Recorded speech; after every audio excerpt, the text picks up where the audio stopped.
Let's make one of my favorite island meals. Jerk chicken, rice and peas, cabbages, and plantains. But I'm going to do my jerk chicken in the oven. Let's go. First, I'm going to start off by cutting up a whole chicken. It's cheaper this way.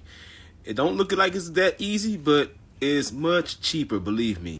I got this chicken for about $9, so you do the math. If you get the chicken cut up already for you, it's going to cost you. But if you cut your own chicken up, you get bonus pieces like the chicken back, and you can use it for stews or even chicken and dumplings. But honestly, I'm really not a fan of chicken breast or the wings doing my jerk chicken. But if you have a large family, it's very cost effective to cut up your own chicken. And yes, it may seem like it's a lot of work, but trust me, all in the end is worth it. Save that money when you can. All right, now, don't laugh at the name of the seasoning, but it is what it is. If you're from the islands, you know that's what they call chicken. And no, I'm not going to repeat the name of that season. Man, I hope my video don't get flagged. Next, I'm going in with some low sodium soy sauce, dry jerk seasoning. Then I'm going to use a wet jerk seasoning, which is Walker Wood, which is the best one. Now, I can make my own, but this is the best one. I'm going to use some Jamaican browning to help out with the color. Add a squeeze of fresh lime juice, and then you want to mix it all in. Make sure you cover it, get up under that skin, push that seasoning up under there, get all in there. I have my oven set to 400 degrees, and we're going to roast this chicken in a low baking pan. You want to make sure your baking pan has a lip so that it can hold some juice, because you need the juice to make sure the chicken does not dry out. After you put your chicken onto the baking pan, you want to save that marinade to pour all over on top. Cover it completely. And then you want to add your liquid. I'm using the chicken base, which I want to make my own broth, but you can use some chicken broth to pour over it as well. But make sure you have some liquid on that pan so your chicken does not dry out.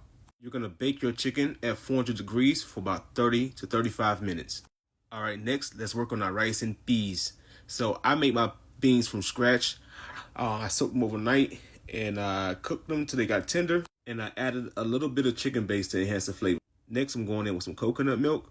Make sure it's not the sweetened one. And then I'm going to add some pimento or allspice berries. No, they are not peppercorns. They're allspice berries. Then I added 3 stalks of green onions. I didn't chop them up. Just add them straight into the pot. And then you're going to add some thyme, Thyme.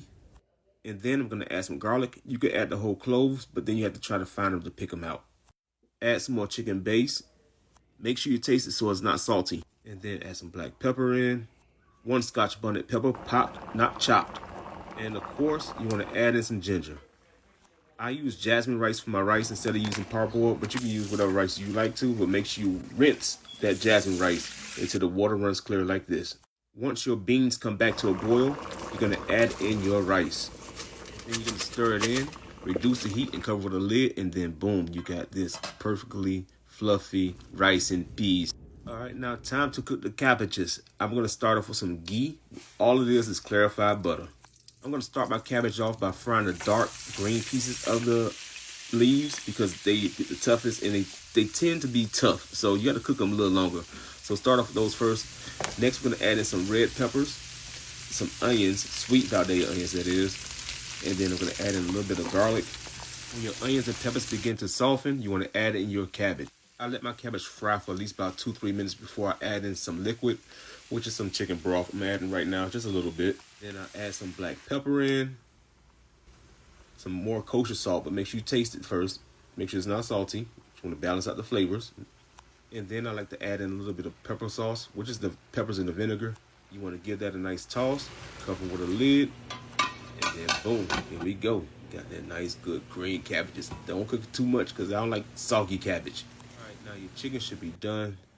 Let's take a look at this jerk chicken. It's going to look like it's been on the grill, but it has not been on the grill. Then you want to remove the chicken from the pan. Pour a little water on there, and you're going to use this to make your jerk sauce.